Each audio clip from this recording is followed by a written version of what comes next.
Okay, guys, Chinwe's starting. Right now it's about 9:20 p.m. So good morning to you all. I'm going to be going over just my project I've been going through this year. So with the beginning, the title slide, The Voiceless Speak, Sexual Violence Narratives from HIV Positive Women in Kisumu, Kenya, and Implications to HIV Management. Next slide. So studies have noted that HIV positive women have higher rates of gender-based violence when compared to HIV negative women. And sub-Saharan Africa holds gender-based violence rates at 50 to about 70%. Currently, the verbal effects of the different types of violence is still not well understood. Next slide. So when looking at HIV incidence rates, women who eventually become HIV positive have been shown to have higher rates of childhood sexual abuse when compared to women who remain HIV negative. And just looking within this population, rates of HIV acquisition increases due to inconsistent condom use, multiple partners, transactional sex, re-victimization, and substance abuse. After infection, HIV-positive women continue to face higher rates of sexual abuse. Studies have noted that women who are sexual violence survivors have higher prevalence of depression and PTSD. And in the setting of HIV, mental health symptoms are associated with decreased ARV adherence, which is the primary predictor of HIV-related mortality and morbidity. Next slide. So just looking for this portion of my study, the aim is was to use, this is a qualitative portion of my study. The aim was to use data from a mental health care needs assessment to evaluate the impact of sexual violence on mental and HIV health among HIV positive women who are actually served by cases. And this is a clinic where I'm actually based. Next slide. So the methods. So 30 in-depth interviews were done for focus groups as well. Interviews followed a structured interview guide. Grounded theory guided the process of data analysis, and online qualitative data analysis software was used. Excuse me. The concepts, the excerpt concepts were actually grouped into categories, and for this portion of my study, we analyzed data excerpts coded as sexual violence. Next slide. So this is sample characteristics of our population. Some individuals actually belong to more than one group. We had healthcare workers, clinical patients who spoke the Luo, which is actually the language which is the main language in Kisumu, as well as Kiswahili. And we mostly had women participants. Next slide.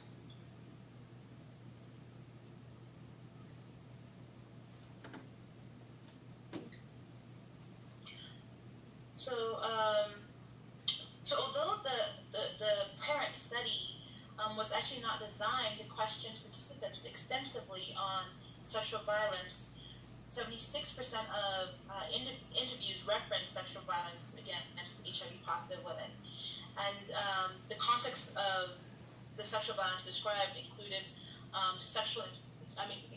superinfection prevention.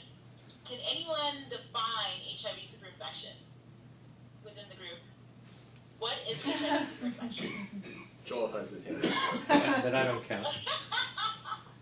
Any of you guys? Okay, Peter he can knows answer. too. He's allowed. I better get the right answer, eh? Yes. So my understanding of that term is it involves getting exposed to and infected with a strain of HIV that's different from the original strain that you've been infected with. Exactly. Infection with a different HIV strain. So to reduce superinfection, healthcare workers advise women to use condoms during intercourse. Women made this request to their partners. However, these men, who were mostly husbands, did not comprehend the change in their bedroom activities, especially if couples were married or if both were HIV positive. So, lack of sexual desire, participants complained of just physical weakness from just various reasons, which led to difficulties accomplishing household chores and engaging in sexual intercourse. Unfortunately, their partners either chose not to believe their complaints or were even too intoxicated to comprehend. Women did not want more children, either due to just fear of HIV transmission to their child, financial insecurity, and also emotional distress from previous miscarriages. However, their male partners felt differently and did desire more children. As part of the Luo tradition, after a man dies, a cleanser must clean his wife. Cleansing occurs with unprotected sexual intercourse, and after this happens, she can now be inherited by a different male partner. This inheritor is responsible for financial support and overall well-being of the woman as well as her children. Violence occurred due to just condom negotiations with this new partner. Next slide, please. As I stated before, perpetrators were actually mostly husbands. On our data was about 57%. And these were some of the reasons they argued against condom use. Desire to have more children, accusing their women of infidelity as a cause of the change in their sexual practices, reduced sexual pleasure, and just feeling inadequate and embarrassed with having a condom and carrying a condom around. Next slide, please.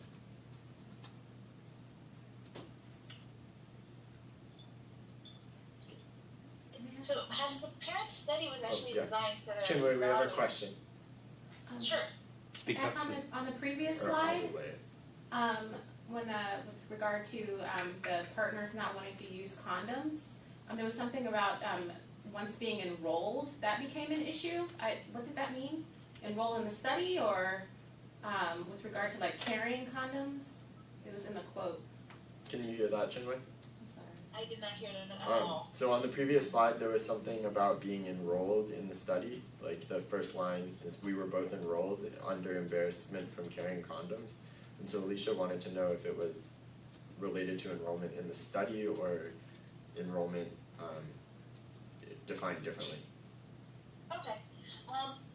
They mean actually, because when they say enrolled is in coming into clinic and being enrolled into HIV care within the clinic.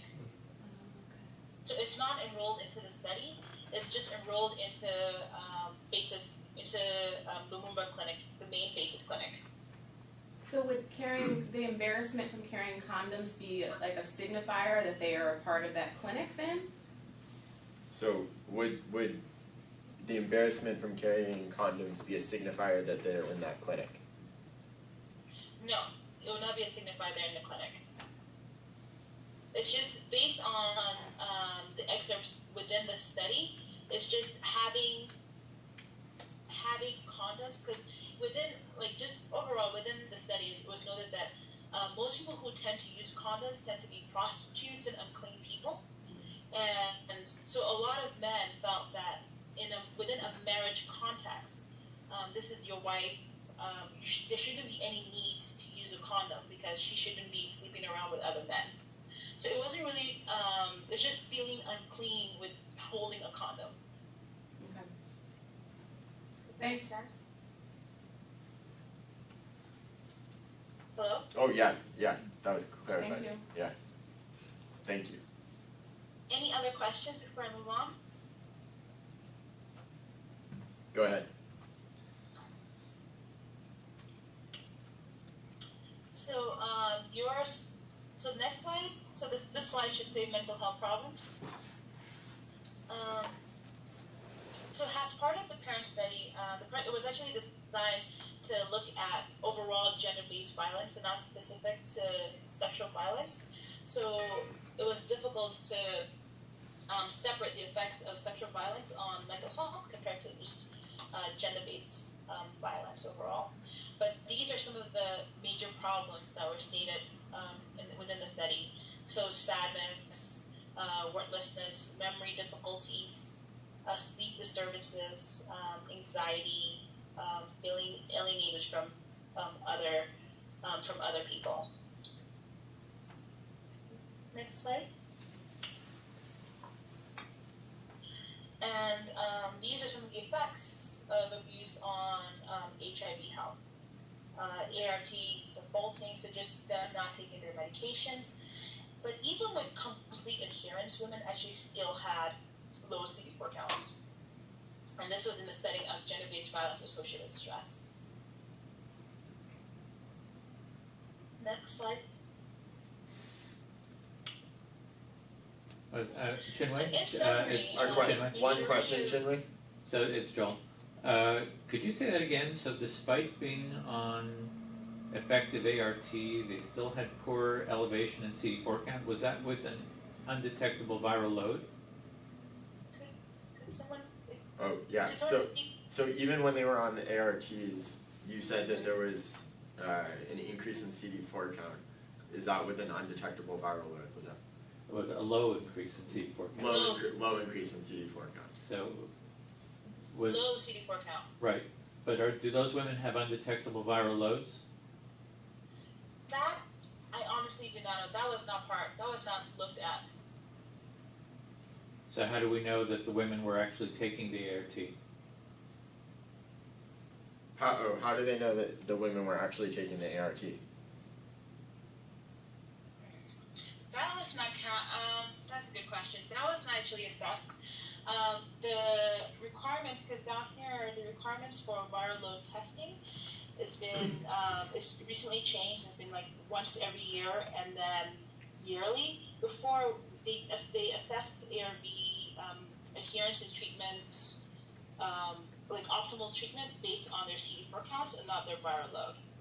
So that's an excellent question, but that was not documented within the results.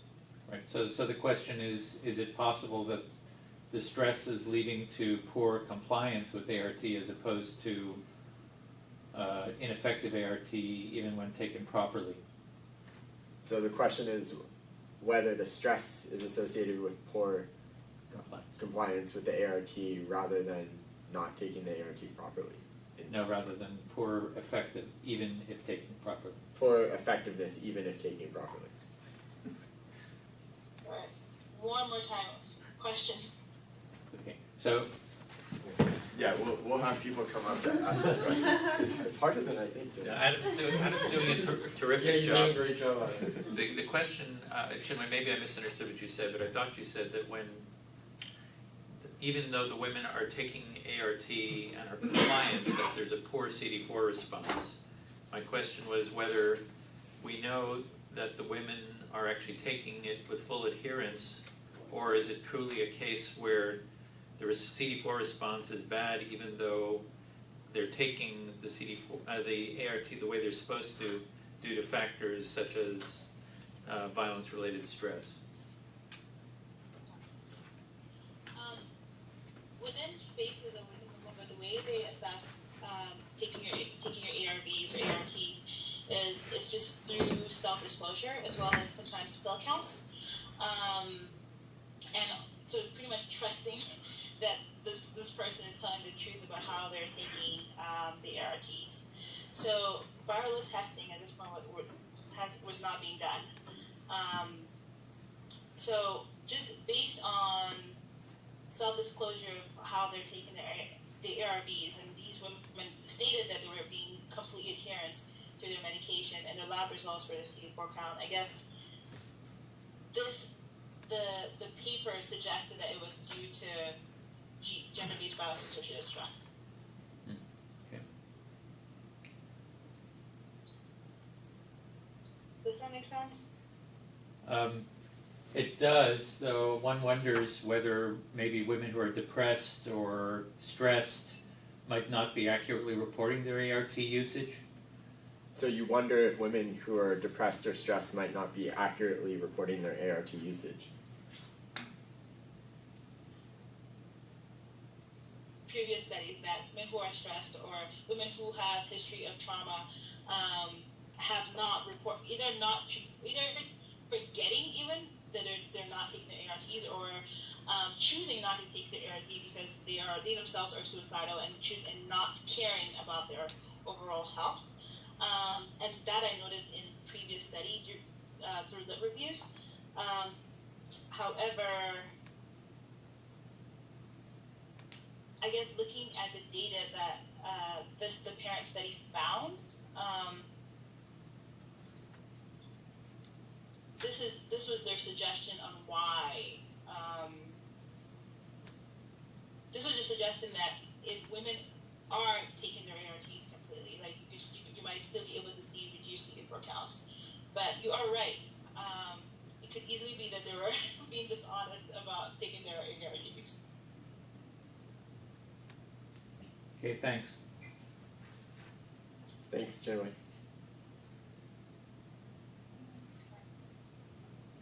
Oh, good to go. Back on the next slide. Okay. So overall, so in summary, majority of participants commented that sexual violence against HIV, that there was increased rates of sexual violence against HIV positive women, and was mostly perpetuated by their husbands. And healthcare workers should consider sexual violence risk when providing advice on condom use by doing regular violence screening. Gender-based violence does lead to a negative impact on overall mental health as well as HIV health. Limitations, of course, of this study is it is a sub-study. The original study did not focus specifically on sexual violence, so sexual violence rates might actually be higher than indicated. And like what Joel just specified, this is a sub-study, so there are a lot of things. There are things that might have been missed on the original study that we can't, especially with the ARVs and clients were actually taking their ARVs.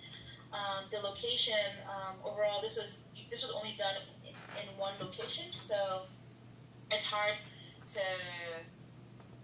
generalize the information, the results collected within the study. Next slide, please. Actually, the next slide again. I should have taken off the slide. So it should be next steps, quantitative. Got it. Perfect. So, overall, my study objective was section to use a mixed method study to understand how childhood sexual violence impacted ARV adherence and mental health among HIV positive women receiving care through basis in Kisumu, Kenya. Just when we started considering the numbers and the concerns that I might not have enough participants within my study, my PI and I decided to just broaden it to sexual abuse and hopefully, like during my data analysis, be able to also analyze what childhood sexual abuse, if that is something that we are still looking at. The quantitative study is a nested cross-sectional study using baseline data from Dr. Mepper's randomized controlled trial, where she will be looking at comparing interpersonal psychotherapy versus treatment as usual for HIV positive women who have depression and PTSD secondary to gender-based violence.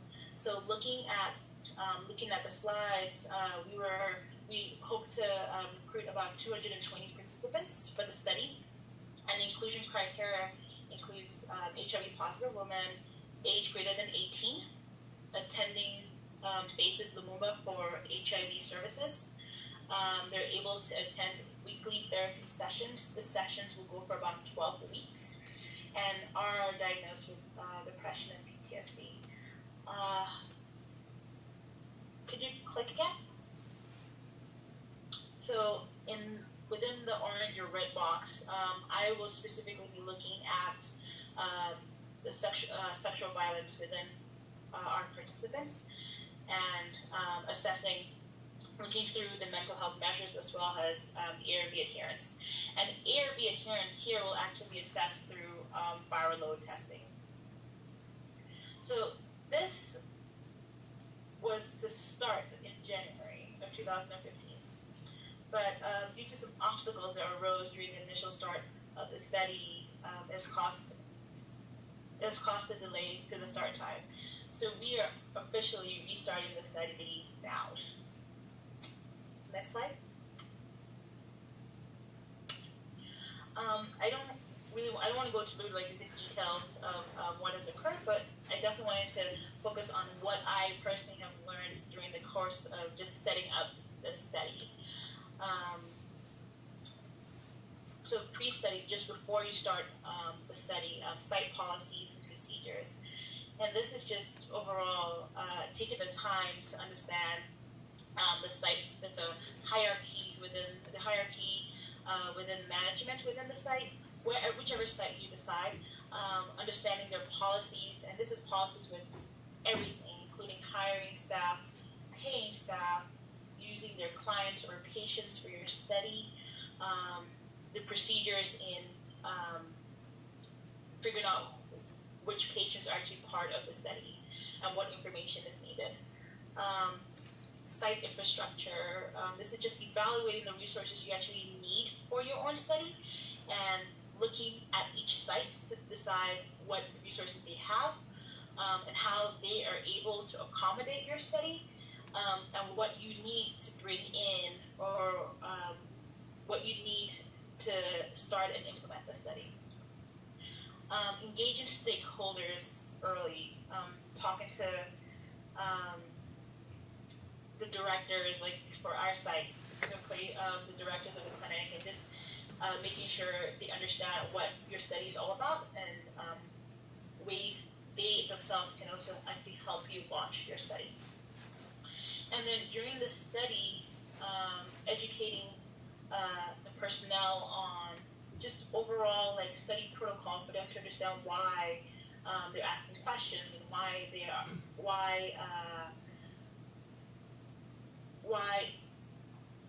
just overall just how to tackle like problems that arise and providing them with just specific responsibilities and how to deal with those responsibilities and how to deal with each and every responsibilities, but also how to deal with problems that arise during the start of the study.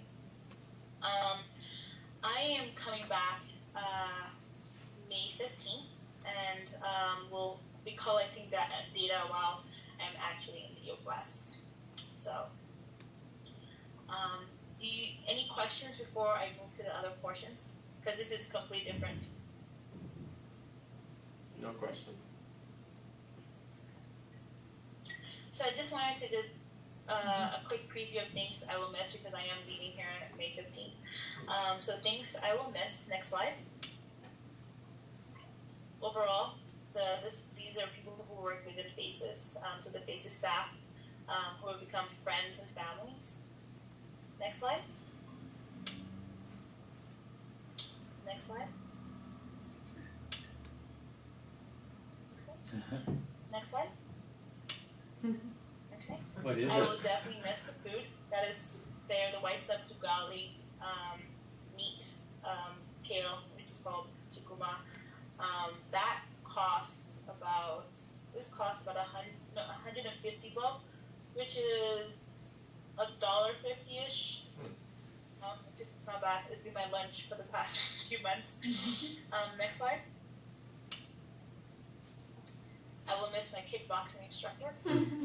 I take classes about 3 days a week.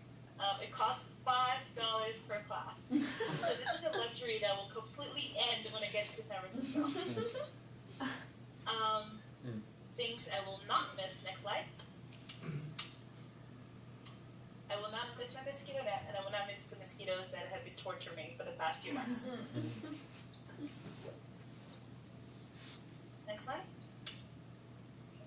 I just want to take time to just thank my mentor, Dr. Susan Mackert, UCS staff, Doris Duke for funding this project, and as well as the FATES staff for really being helpful and welcoming and accommodating our study.